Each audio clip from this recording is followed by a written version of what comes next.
Hi there. The first topic we're going to cover on this Tuesday afternoon is challenges. We made a good start on it last week when we talked about the obstacles, and then you agreed to work with each other to find solutions to the rest that we didn't get covered. I think I included the first one in the list as well. So there are 6 obstacles that you hopefully connect with somebody on in your team to work on. I hope that was a positive, powerful process for you. When I've been part of teams and we could brainstorm for solutions, it was just like some of the best times ever. It was almost like give us a challenge so we can get together and brainstorm and find a way to solve the challenge. So I hope you had some of that going for you when you connected with each other on this. And I'm looking forward to hearing your solutions. If you have time and you'd like, you could email me your solutions ahead of time. I have created the handouts so we have room to write them down. Everybody's hopefully going to write them down, and we're going to brainstorm on what you share and hopefully have everybody agree to at least one or two that can help them um, deal with that obstacle. Those are real things, when you've got turnover and short staff going on, man, that's difficult. That's always very difficult. Timelines, deadlines, that's the real world. How do you deal with that in a crunch time? How about the word change? Do you just love that word? Change is constant, and that is never going to go away in your world. So how do you develop the ability to deal with it? I'm looking forward to hearing that one, especially, I think.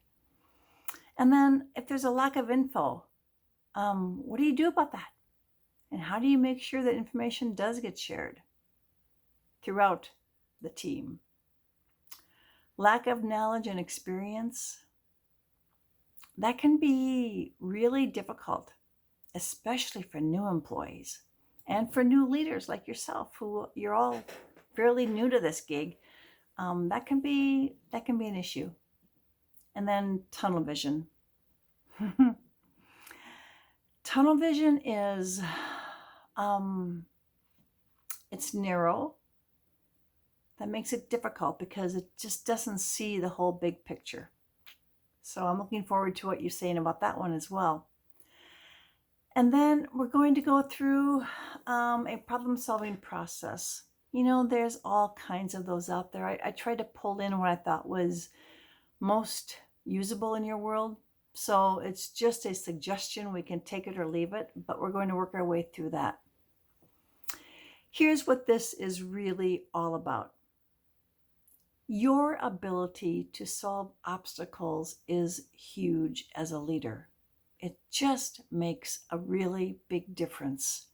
Sometimes the obstacles are going to be not very big, simple, easy, piece of cake.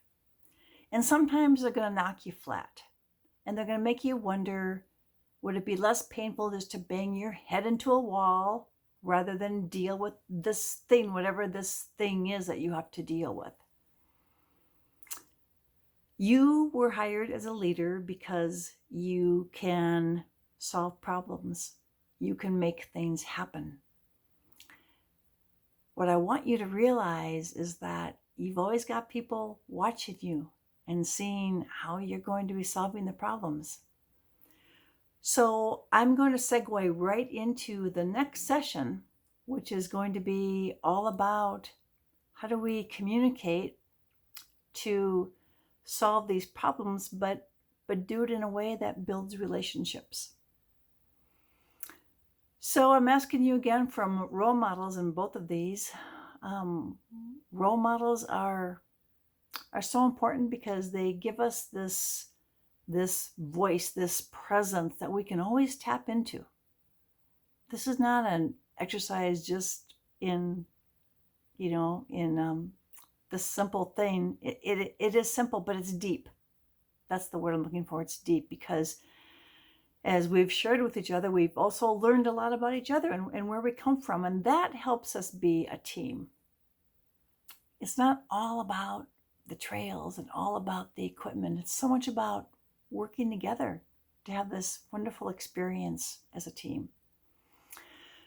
So we're going to talk about communication in terms of using it to solve some issues and to build relationships.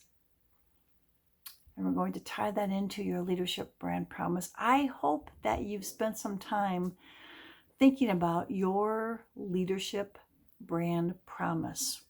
What is it that you really do promise people? That's a really important thing. So we're going to talk about that in terms of how that impacts solving problems. And then I'm going to take you through a process. I'm going to give you a map.